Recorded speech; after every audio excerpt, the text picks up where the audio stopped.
पर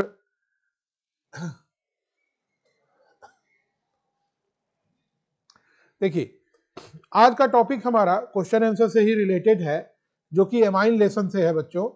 और यहां हम लोग देखेंगे अलग अलग तरह के क्वेश्चंस, जैसे कि आप लोग जानते हैं परीक्षा में एक प्रकार का क्वेश्चन पूछा जाता है कि account for the following, means give the reason behind this very chemical fact, that how does this matter अकर।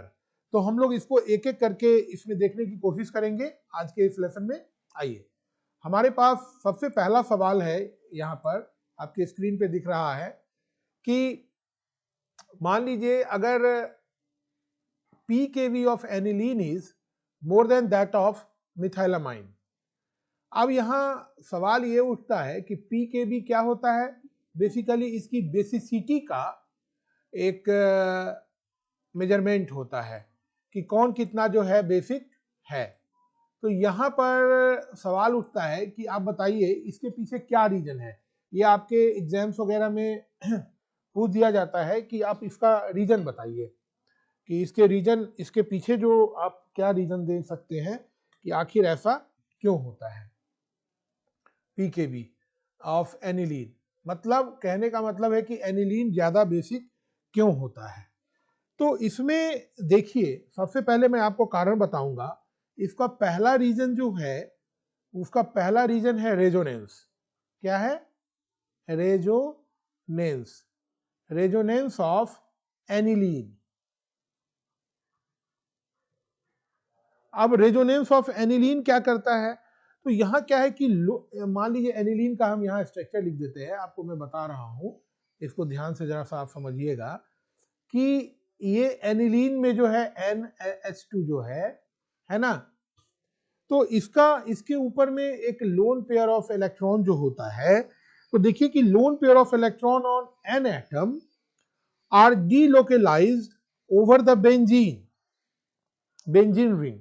इसके बहुत सारे आपके रेजोनेटिंग स्ट्रक्चर होगा, तो रेजोनेटिंग स्ट्रक्चर अलग अलग होने के कारण क्या होगा कि आप देखिए यहाँ पर इनके जो मतलब इसमें NH2 जो है, इसका ये इलेक्ट्रॉन मान लीजिए कि इधर पुलिंग ग्रुप है, तो यहाँ ये अलग अलग पॉइंट्स पर इसको डीलोकेलाइज कर देगा। And due to this reason electron density on nitrogen decreases. इस पर स्वाभाविक है कि जब ये इलेक्ट्रॉन को आगे की ओर पुश करेगा रेजोनेंस के कारण, तो नाइट्रोजन पर इलेक्ट्रॉन की मात्रा घट जाएगी। जबकि और घट जाने से क्या होगा कि ये बहुत तेजी से मतलब इलेक्ट्रॉन को डोनेट करके रिएक्शन नहीं करेगा।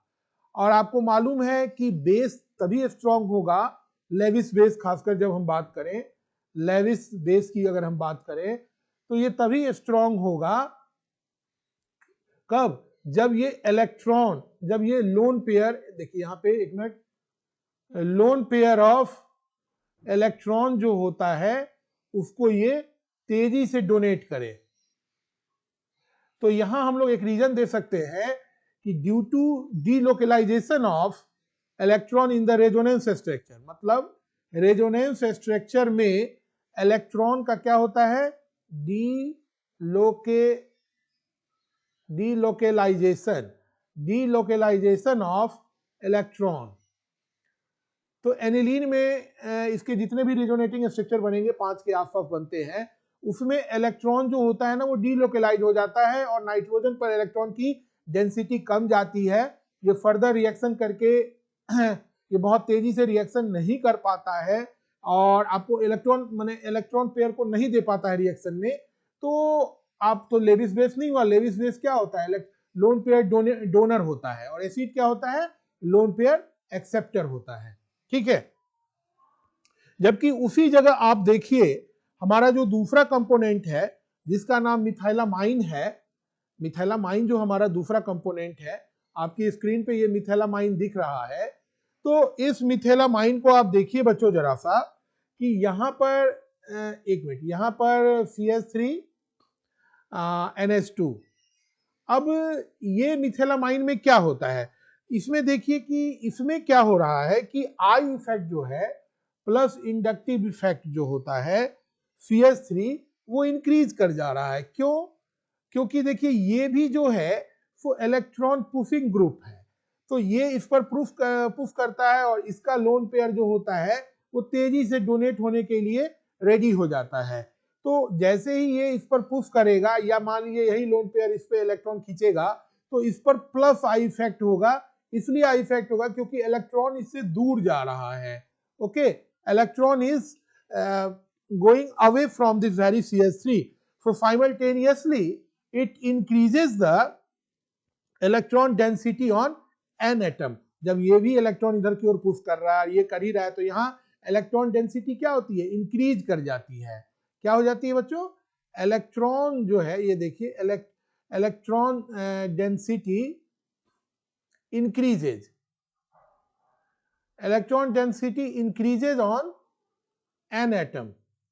n atom, n atom पे जैसे ही इलेक्ट्रॉन डेंसिटी इंक्रीज कर जा रही है, तो फिर जो है वो बहुत तेजी से रिएक्शन में भाग लेगा, और that's why it is more basic. Okay, so हम लोग कह सकते हैं इसी कारण से कि पी के वी वैल्यू क्या हो गया बच्चों? पी के वी वैल्यू जो होता है वो बेसिसिटी का एक तरह से मेजरमेंट है। तो P K V value of aniline is lesser than the P K V value of methylamine. Clear है? मुझे लग रहा है कि मैं इस टॉपिक में काफी क्लियर हूं। चलिए अब हम लोग दूसरा टॉपिक देखते हैं, दूसरा क्वेश्चन। यहां पर हमारे आपके स्क्रीन पे एक क्वेश्चन दिख रहा है, इस पर थोड़ा आप लोग गौर करेंगे। ये कह रहा है कि ethylamine is soluble in water, इसका रीजन बताइए। Where is aniline is not. Ethylamine is soluble in water whereas aniline is not. इसके पीछे कारण क्या है?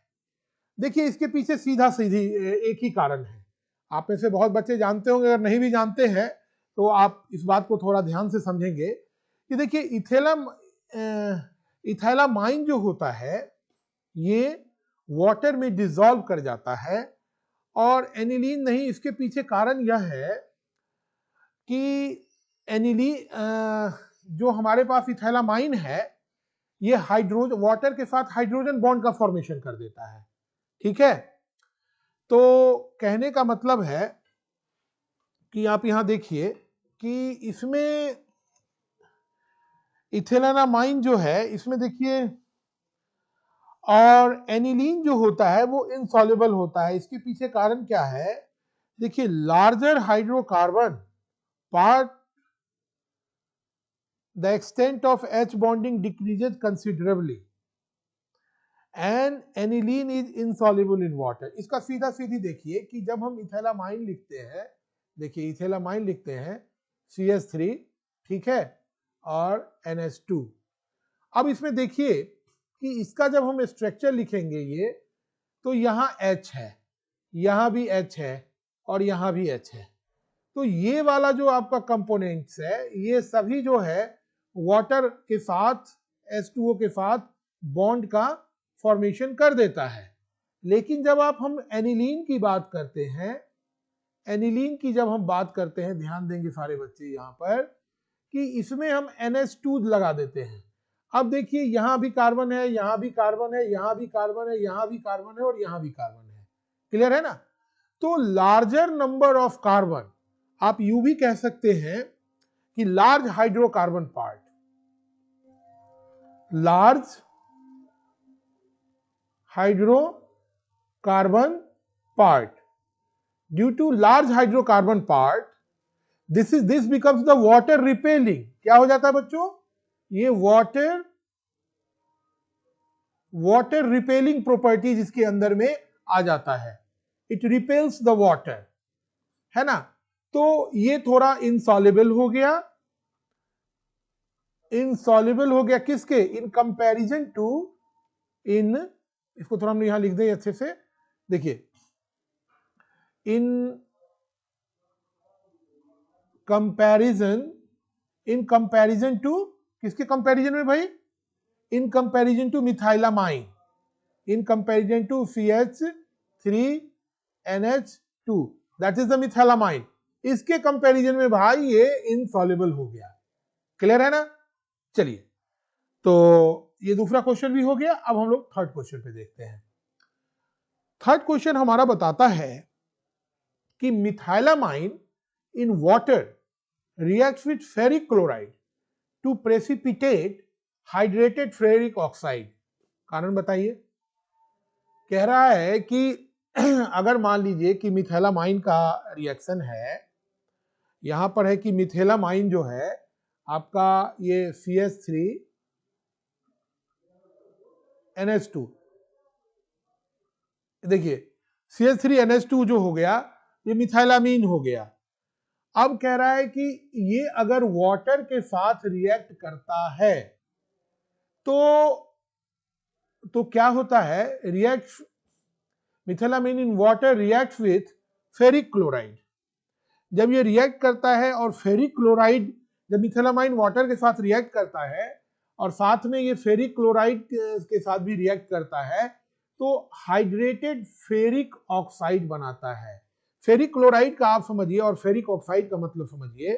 देखिए हाइड्रेटेड फेरिक ऑक्साइड बनाता है, इसके पीछे कारण क्या है?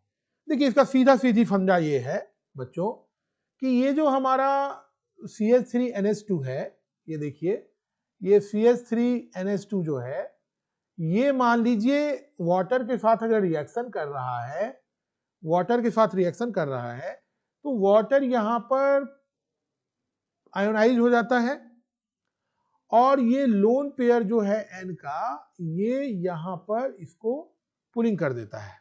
करने के बाद ये क्या बना देता है, ये बना देता है आपको देखिए प्रोटोनेटेड प्रोटोनेटेड मिथाइलामाइन। देखिए यहां CH3 हो गया, ये देखिए CH3, ये देखिए CH3NH3 और यहां प्लस कर दिए और यहां पर क्या लग दिया आपका OH माइनस लग गया।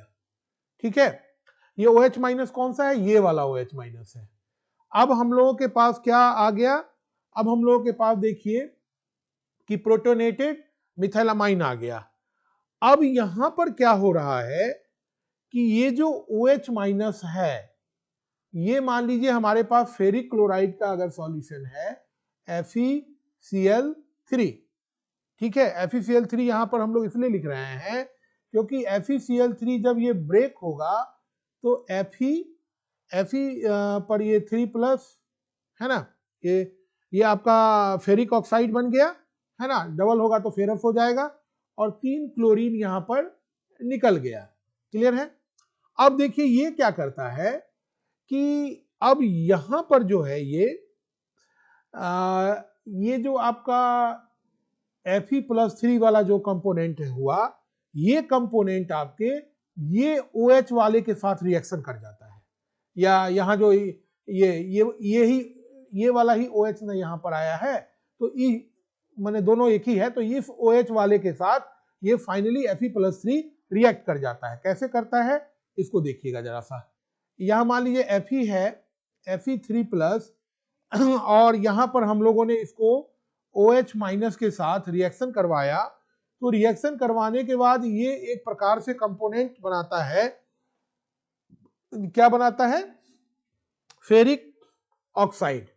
तो फेरिक ऑक्साइड का जो हमारे पास फॉर्मूला आएगा, देखिएगा फेरिक बता रहा है कि फेरिक ऑक्साइड बना है, तो फेरिक ऑक्साइड का फॉर्मूला क्या होगा, Fe2O3, ठीक है।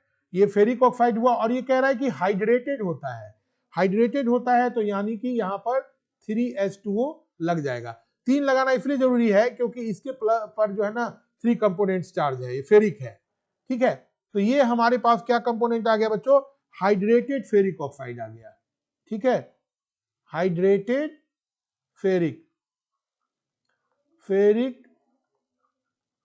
हाइड्रेटेड फेरिक ऑक्साइड आ गया। क्लियर है ना, that component we get it hydrated ferric oxide, है ना। इसको आप दूसरे टर्म में ऐसे भी लिख सकते हैं, कोई बड़ी चीज बड़ा इशू नहीं है।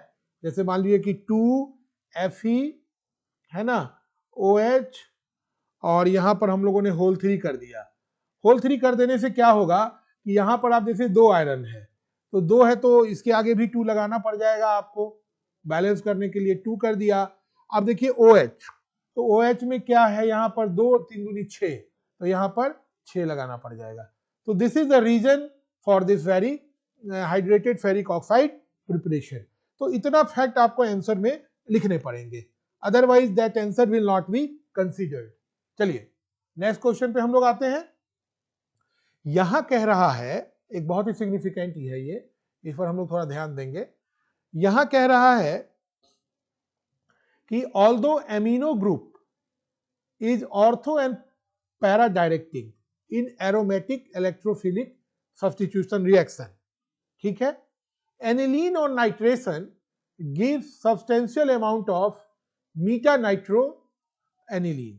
देखिए इसका कहना क्या है, तो थोड़ा सा ध्यान समझिएगा कि amino group is ortho and para directing in aromatic electrophilic substitution reaction. मान लीजिए कि यहाँ पर हम लोगों ने एक एरोमेटिक कंपाउंड यहाँ पर लिखा, तो क्वेश्चन का कहना है कि ये इसका ऑर्थो पोजीशन है और ये पैरा पोजीशन है, ठीक है। तो हमारे पास जो एक्सटर्नल अटैचमेंट होना चाहिए ये ऑर्थो एंड पैरा पोजीशन पे होना चाहिए, ठीक है। ऑर्थो और पैरा पोजीशन पे आपका इसका अटैचमेंट होना चाहिए, लेकिन यहां इस पॉइंट पर अटैचमेंट नहीं है। क्लियर है, इस पॉइंट पर अटैचमेंट नहीं है, तो कह रहा है कि ये जो अटैचमेंट है वो मीटा पोजीशन पर आ रहा है, एम नाइट्रो एनिलीन। जैसे अगर मान लीजिए कि हम लोग अगर यहाँ पर ऐड करते हैं, जैसे एनिलीन है हमारे पास, मान लीजिए एनिलीन है NH2, ये एनिलीन है। तो अगर हम कोई ऑर्गेनिक कंपोनेंट्स का इसके साथ रिएक्शन कराते हैं या कोई इलेक्ट्रोफिलिक सब्स्टिट्यूशन रिएक्शन अगर हम करवाते हैं, तो हमारे पास ऑर्थो और पैरा पोजीशन पर आकर अटैच होना चाहिए कंपोनेंट, क्योंकि इन्हीं की मात्रा ज्यादा होती है। यूं कहें तो पैरा पोजीशन की ज्यादा होती है क्योंकि यहाँ इलेक्ट्रॉन डेंसिटी ज्यादा होता है, और इसका जो पूरा स्टेचोमेट्रिकल कहते हैं, पूरा जो इसका स्ट्रक्चर वाइज इस तरह का पोजीशन होता है। आप कह सकते हैं कि माने स्टीरियोकली जो है ये पैरा पोजीशन इतना स्ट्रांग होता है कि इसका पोजीशन सबसे ज्यादा स्टेबल होता है। लेकिन यहां मीटा पर क्यों हो रहा है, तो इस चीज को ध्यान रखना है। तो इसमें देखिए कि इसके पीछे रीजन क्या है कि जनरली नाइट्रेशन वाला जो कंपाउंड है, खासकर जब हम लोग एम नाइट्रो एनिलीन बनाते हैं, एम नाइट्रो एनिलीन का मेरा मतलब है ये यहाँ, ठीक है। ये देखिए ये हो गया आपका NH2 एनिलीन, और मीटा पोजीशन पर क्या आ गया आपका NO2, है ना। अब ये बोला एम नाइट्रो एनिलीन जो बना, ये आखिर क्यों बना, तो इसके पीछे कारण बताया जा रहा है। माने जो इसके पीछे कारण है कि बेसिकली क्या होता है कि ये जो नाइट्रेशन वाला जो प्रोसेस होता है, इसके पीछे बहुत सारे रीजन है। पहला रीजन है कि ये नाइट्रेशन जो होता है वो HNO3, ठीक है, और H2SO4 के प्रेजेंस में होता है। तो in presence of these acids most of the aniline get protonated to form anilinium ion. मतलब ये जो है, जब इन दोनों की मदद से हम ये रिएक्शन करवाते हैं, ठीक है, तो ये जो है ना आपका एनिलीनियम आयन बना देता है। एनिलीनियम कहने का मतलब ये है कि इस तरह का आयन जो हम लोगों ने पहले भी देखा है कि ये NH3 लगा देंगे यहाँ, और यहाँ एक पॉजिटिव, ये एनिलीनियम हो गया, anilinium ion. In presence of acid, the reaction mixture consists of aniline and anilinium ion. The NH2 group, जो हमारे पास ये अमाइन वाला ग्रुप है, NH2 group in aniline is ortho and para-directing and activating, while NH3 group, लेकिन यहां पर तो NH2 group में para ortho and para directing होता है, ठीक है। लेकिन जैसे ही ये कंपाउंड एनिलीनियम बन जाता है, ये मीटा डायरेक्टिंग हो जाता है ना। इसमें है कि NH3 group in anilinium ion is meta directing, जैसे ही ये एनिलीनियम आयन जो बना हमारे पास, एनिलीनियम आयन जो बना, ये जो होता है ये दो काम करता है। एक तो ये कर देता है मीटा डायरेक्टिंग एंड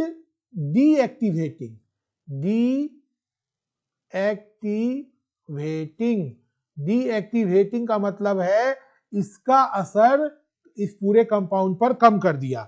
ठीक है, तो नाइट्रेशन जब होता है तो आप देखिएगा कि नाइट्रेशन अगर हम लोग कराते हैं तो जनरली हमारे पास पी नाइट्रो एनिलीन बनता है, लेकिन अगर एनिलीनियम आयन जो है वो एम नाइट्रो एनिलीन देता है ना। अब इसी से समझ जाइए आप, यहाँ पे हम फिर से लिख देते हैं कि जैसे देखिए, अगर मान लीजिए NH2 ग्रुप है यहाँ पर देखिए बच्चों, ये हो गया आपका NH2 ग्रुप। ठीक है, NH2 ग्रुप का जब अगर आप नाइट्रेशन करा रहे हैं HNO, हाँ देखिए, अगर मान लीजिए आप इस पे डायरेक्ट जो है, यहाँ पे डायरेक्ट अगर आप NO2 जोड़ दे रहे हैं नाइट्रेशन करके, तो ये आपका ज्यादा कंपोनेंट क्या बनेगा, ये आपका कंपोनेंट बनने वाला है ये NO2। ठीक है, और NH3। लेकिन हमारा प्रॉब्लम वहीं पे चेंज हो जाता है कि जैसे ही ये हम इसमें अगर देख लीजिए HNO3 और क्या ले लेते हैं हम लोग H2SO4, है ना, 66 डिग्री टेम्परेचर रखते हैं। तो जैसे ही ये हम लोग ले लेते हैं इस पे, तो ये हमारा पास क्या बना देता है, ये हमारे पास बना देता है एनिलीनियम आयन। ठीक है, क्या बना देता है जी, यहाँ पर प्लस NH3, ये एनिलीनियम आयन बना दिया। और एनिलीनियम आयन को आप देख लीजिएगा कि जैसे ही हम इस पर इसका नाइट्रेशन करवाते हैं, तो इसका जब नाइट्रेशन यानी NO2 जब इसमें जुड़ने के लिए आता है, तो ये NO2 जो है ना, एनिलीनियम आयन के कारण M meta directing and deactivating, anilinium ion जो है ज्वाइनिंग कंपोनेंट को मीटा डायरेक्टिंग कर देता है और इसको डीएक्टिवेटिंग कर देता है। ठीक है, ये देखिए, आइए, तो NO2 हो गया, हाँ ये NO2 हो गया, यहाँ पे आप NH2 डाल दीजिए, तो क्या होगा, ये देखिए M नाइट्रो एनिलीन हो गया। क्लियर है ना, ये मीटा डायरेक्टिंग हो गया। तो ये फैक्ट आपको समझ में आनी चाहिए। आइए, अब हम लोग देखते हैं कि एनिलीन जो होता है भाई, वो एनिलीन फ्रीजल क्राफ्ट रिएक्शन क्यों नहीं जाता। देखिए, फ्रीजल क्राफ्ट रिएक्शन क्या है, पहले आप इस बात को समझ लीजिए। जब कभी भी हमें किसी कंपोनेंट का एल्काइलेशन करना होता है, तो हम भाई फ्रीजल क्राफ्ट रिएक्शन का इस्तेमाल करते हैं। और उसमें क्या होता है बच्चों कि हमारा जो कंपोनेंट एडअप होने वाला होता है वो होता है एल्यूमिनियम ट्राइक्लोराइड AlCl3। तो अब सवाल ये उठता है कि एनिलीन में, जैसे कि मान लीजिए कि आपने नॉर्मल कंपोनेंट तो ले लिया, जैसे कि हम लोग मिथाइल वाला कंपोनेंट ले लेते हैं। तो मिथाइल वाले जैसे कि मिथाइल वाला जो कंपोनेंट होता है, या मान लीजिए दूसरा कोई कंपाउंड ले लीजिए, नाइट्रो वाला कंपाउंड ले लीजिए, तो उसमें जैसे कि बेंजीन रिंग है। देखिए, अब समझिए पहले आप, बेंजीन रिंग है, बेंजीन रिंग में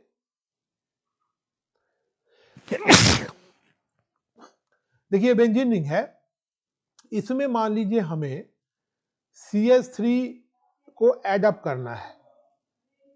ठीक है, ये हमें बनाना है, आपके स्क्रीन पे दिख रहा होगा,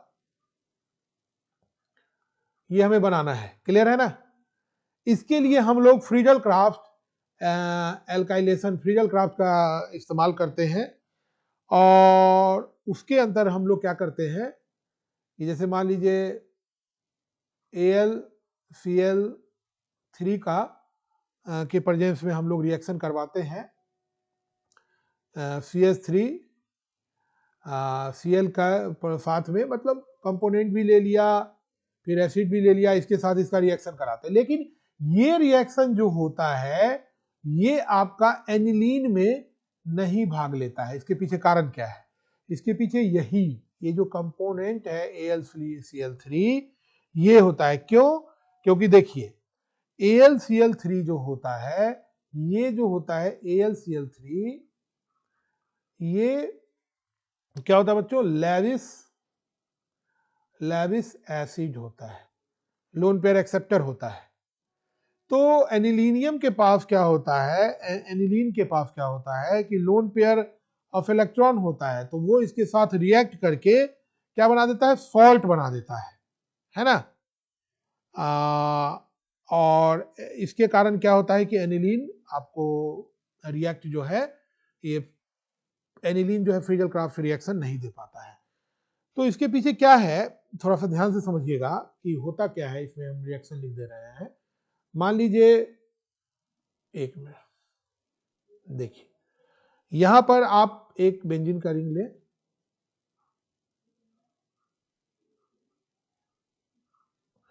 बेंजीन का रिंग लें और यहां NH2 लगा दें। जब आप इसको AlCl3 के साथ रिएक्शन कराएंगे, तो रिएक्शन कराने के बाद देखिएगा रिएक्शन आपका इस तरह से आ जा रहा है, NH2 है ना। ये प्लस वाला चार्ज AlCl3 ले लिया क्योंकि लोन पेयर एक्सेप्टर है ये, है ना, लोन पेयर डोनर नहीं है क्योंकि ये लेविस एसिड है। तो ये AlCl3 और ये हो गया। अब ये जो है ना एक प्रकार का एनिलीनियम एल्यूमिनियम क्लोराइड सॉल्ट बन गया। क्या बना दिया? ये सॉल्ट बना दिया। ये तो नहीं दिया, Cl3Cl तो इससे जुड़ा ही नहीं। तो यहां ध्यान रखना है कि जो एन एटम माने nitrogen atom of aniline acquire positive charge and hence it act as a strong deactivating group for electrophilic substitution reaction. Consequently, aniline does not give Friedel-Crafts reaction. इस बात को आपको वहां पर लिख देना होगा। ठीक है बच्चों, चलिए अब हम लोग यहां पर देखते हैं दूसरा एक बहुत ही सिग्निफिकेंट रिएक्शन है। ये रिएक्शन कहता है कि diazonium salt of aromatic amines are more stable than those of aliphatic amine. इसके पीछे कारण बताइए।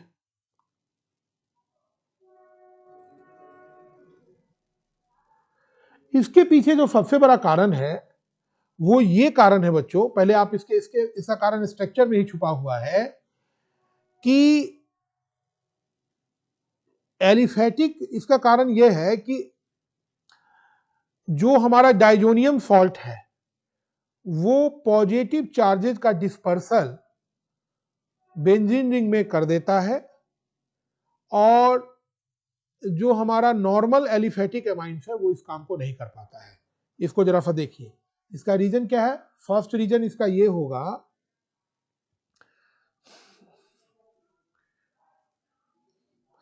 इसका फर्स्ट रीजन होगा कि डाइजोनियम, हम देखेंगे भी इसको अभी, कि डाइजोनियम सॉल्ट जो है,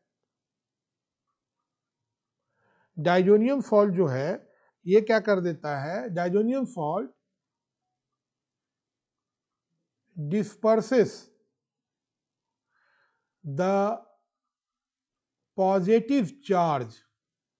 अब कहां से पॉजिटिव चार्ज आएगा वो भी हम देखेंगे कि the diazonium salt disperses the positive charge on the whole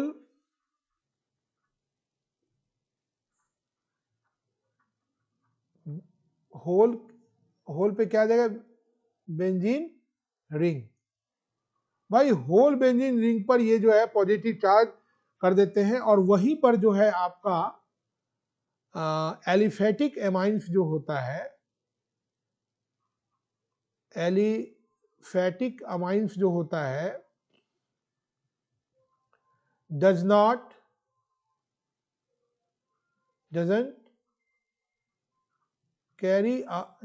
carry out these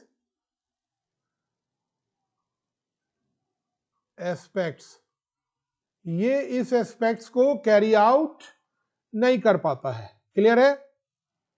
आइए अब यहां पर जो है हम लोग इस रिंग को देखें जरा सा, डायजोनियम सॉल्ट को।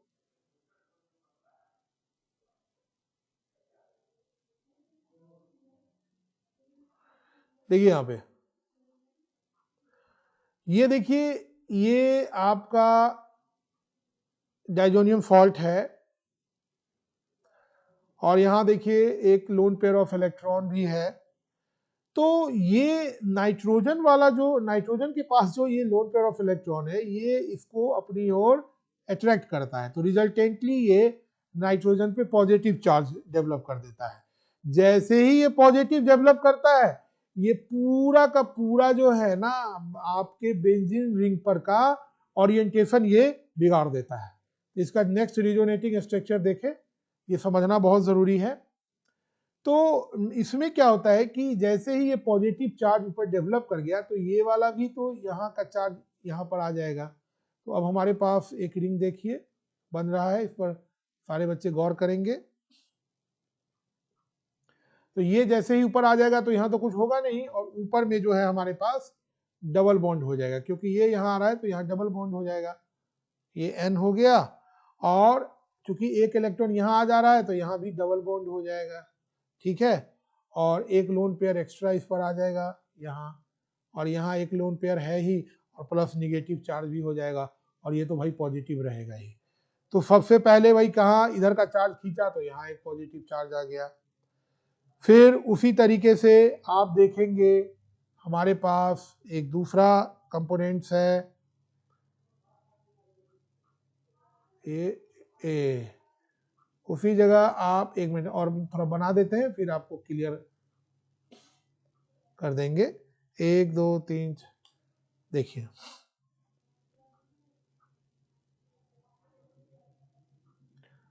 स्ट्रक्चर देखिए, N प्लस हो गया, ये डबल, ये सब ऐसे ही रहेगा, ये ऐसे ही रहेगा, एक निगेटिव चार्ज हो जाएगा, और ये भी आपका ऐसे ही रहेगा, N पॉजिटिव हो गया, N डबल बॉन्ड क्लियर है। ठीक है, तो इसको आप समझिए। यहां पर क्या है, जैसे ही आपका ऊपर पुल हो गया तो चार्जेस जो हैं अब फिर ये वाला भी इधर की ओर पुल होगा। पुल हुआ तो यहां पर बना दिया, यहां पे बना दिया, तो और ये जो है हट गया, ये वाला रिएक्शन। जैसे ये हट गया तो फिर अब क्या होगा ना, इधर वाला नीचे की ओर पुल मारेगा, है ना। जब ये ऊपर वाला गया तो नीचे वाला मारेगा, तो उसके कारण क्या हो जाएगा, आपको यहाँ पे पॉजिटिव चार्ज आ जाएगा, और फिर यहाँ पर आप देखिए, ठीक है, और उसके बाद फिर जब यहाँ से हटेगा नीचे आ जाएगा तो यहाँ पर आपके पॉजिटिव चार्ज डेवलप कर जाएंगे, है ना, और फिर ये इससे तो इन्फ्लुएंस होगा ही। तो कहने का मेरा मतलब ये हो जाता है बच्चों कि इस तरह से आप देखिए कि डायजोनियम सॉल्ट जो है, ये देखिए, एक सेकेंड, डायजोनियम सॉल्ट यहाँ पर उसका फॉर्मेशन हो गया, और यहाँ पर आपको देखेंगे N में ट्रिपल बॉन्ड, ये आपका N और एक लोन पेयर ऑफ इलेक्ट्रॉन है ही, और ये प्लस आ गया। अब इसका कहना है कि ये जो इसके मतलब ये देखिए, ये जो इसके इतने जो रेजोनेटिंग स्ट्रक्चर हैं, और रेजोनेटिंग स्ट्रक्चर होने के बाद ये जो पॉजिटिव चार्ज का जो अराउंड द कंपोनेंट जो इसका डिसबर्समेंट है, ये डिसबर्समेंट इसको मोर स्टेबल बनाता है। यही इसकी स्टेबिलिटी का मेन कारण है, और एलिफेटिक एमाइंस में ये चीजें नहीं पाई जाती है। ठीक है ना बच्चों। चलिए तब मुझे उम्मीद है कि आपको ये समझ में आया होगा ये सारी चीजें, ठीक है ना।